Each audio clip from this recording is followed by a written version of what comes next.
언뜻 들어서는 식생활과 뇌경색이 어떤 관계가 있을까 하는 분들도 있으실 것 같은데요. 식생활이 뇌에 미치는 영향에 대해서 조금 더 설명을 해주실 수 있을까요? 예를 들어서 고혈압, 당뇨에는 고기가 안 좋다라는 잘못된 상식이 있듯이 그런 부분에서 좀 설명 부탁드립니다. 네, 식생활이 뇌에 미치는 영향이라기보다는요, 식생활이 혈관에 미치는 영향이라고 생각하시면 더 쉽거든요. 아주 간단하게 설명을 드리면은 기름기 많은 음식이랑 짠 음식은 피하셔야 됩니다. 쉽게 말씀드려서 입에 넣어서 맛있는 음식은 다 안 좋다고 생각하시면 되는데요. 보통 이제 기름기가 많은 음식이랑 그 짠 음식을 먹게 되면은 혈관에 이제 찌꺼기들이 침착이 되게 되고 그것들이 이제 뇌졸중을 일으키는 원인이 되거든요. 그렇기 때문에 이제 그런 것들을 피해서 드시는 게 중요한데 사실 이렇게 일상생활에서 그런 거를 아주 극도로 그렇게 조절해서 드시기는 쉽지가 않죠. 근데 아주 간단한 거를 설명을 드리자면 방금 전에 고혈압에 고기가 안 좋다 이런 말씀을 하셨었는데 사실 그거보다는 조리 방법이 더 중요한 거거든요. 그래서 굽거나 튀겨서 드시는 것보다는 삶아서 드시는 것이 고기 같은 경우에는 훨씬 좋고요. 당연히 채소라든가 이런 것들을 충분히 곁들여서 영양을 골고루 드시는 것이 중요하지 어떤 거를 극단적으로 안 드시거나 어떤 거를 극단적으로 많이 드신다 그래서 혈관에 좋은 거는 아닙니다. 사실 전조 증상을 알아차리는 것만으로도 뇌혈관 질환을 예방하는 데 큰 도움을 받을 수 있겠지만 일반인이 느끼기에는 한계가 있을 것 같은데요. 전조 증상에 대해 구체적인 설명 부탁드립니다. 뇌혈관 질환의 전조 증상은 사실 일반인들도 대부분 알고 계신 것들이거든요. 근데 이제 심한 두통, 어지럼증, 그 다음에 일시적으로 마비가 온다든지 아니면 귀에서 소리가 난다든지 그런 증상들인데 이런 증상들이 꼭 뇌졸중뿐만 아니라 다른 여러 가지 질환에서도 올 수 있기 때문에 환자분들이 그냥 지나치기가 쉽거든요.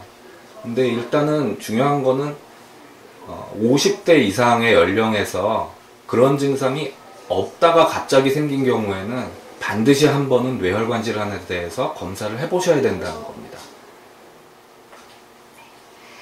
추병원에서 좋은 치료를 받을 수 있지만 그래도 뇌혈관 질환은 예방하는 것이 훨씬 좋을 것 같은데요.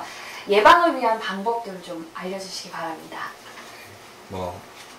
혈관 질환 예방에 대해서 말씀드리자면 쉽게 말씀드리면 제가 굉장히 잔소리를 하는 거로밖에 비춰지지 않으실 텐데요.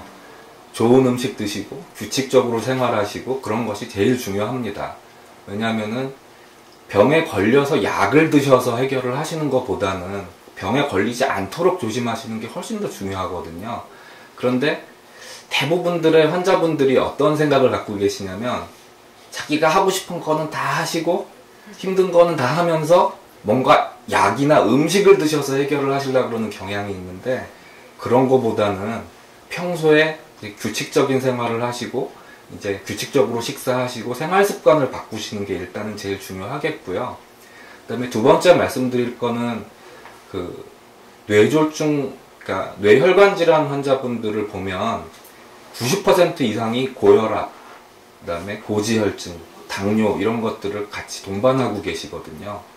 그렇기 때문에 이런 질환을 가지고 계신 분들은 그렇지 않은 분들보다 훨씬 더 조심하셔야 되고요.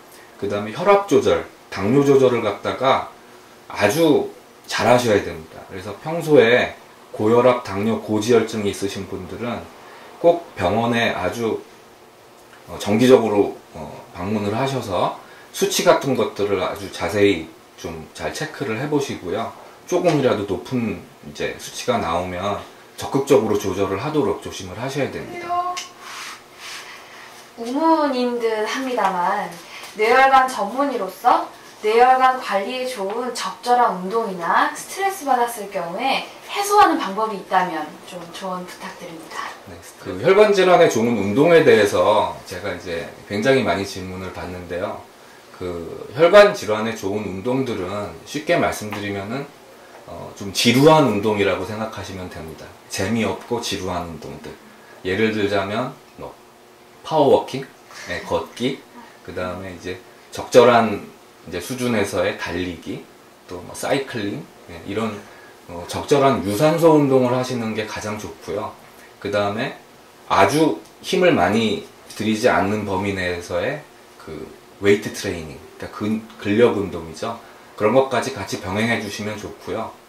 좀 연세가 있으신 분들은 가급적이면은 이제 운동 방향이 갑자기 바뀌거나 갑자기 힘을 많이 써야 되는 운동들, 예를 들면 축구라든가 농구라든가 또는 스키, 이런 운동은 가급적이면 피하시는 것이 좋고요. 그 다음에 이제 스트레스 해소 방법은 뭐 제가 설명을 드려서 그거를 따라 하신다 그래서 스트레스가 해소될 것 같지는 않은데요. 보통 이제 본인들이 좋아하시는 거를 갖다가 마음껏 하시고, 뭐 그런 취미 활동을 하는 동안에는 뭐 직업에 대해서는 완전히 잊어버리시는 것, 이제 그것이 가장 좋지 않을까 생각이 됩니다. 마지막으로 우리 의정부 지역 주민들께 한 말씀 부탁드리겠습니다. 네, 추병원이 이제 개원 20주년을 맞는데요. 지난 20년 동안 의정부 지역 내에서 이제 의정부 지역 주민들의 건강을 위해서 굉장히 많이 노력을 해왔거든요. 근데 올해 20주년을 맞이해서 저희 병원이 이제 대대적으로 증축을 하고 새로운 이제 기기들을 도입하고 또 전문의들을 이제 대거 보충을 하면서 지금보다도 훨씬 더 지역 주민분들의 건강을 위해서 기여를 할 수 있는 이제 기회가 생겼습니다. 앞으로 저희가 적어도 의정부 시민분들은 굳이 대학병원까지 가지 않아도 어떤 질환이든지 이제 추병원에 오시면은 안심하시고 치료받으실 수 있도록 저희가 최대한 노력해 볼 테니까요. 앞으로 지켜봐 주시고요. 불편한 점 있으시면 언제든지 추병원에 찾아와 주시기 바랍니다.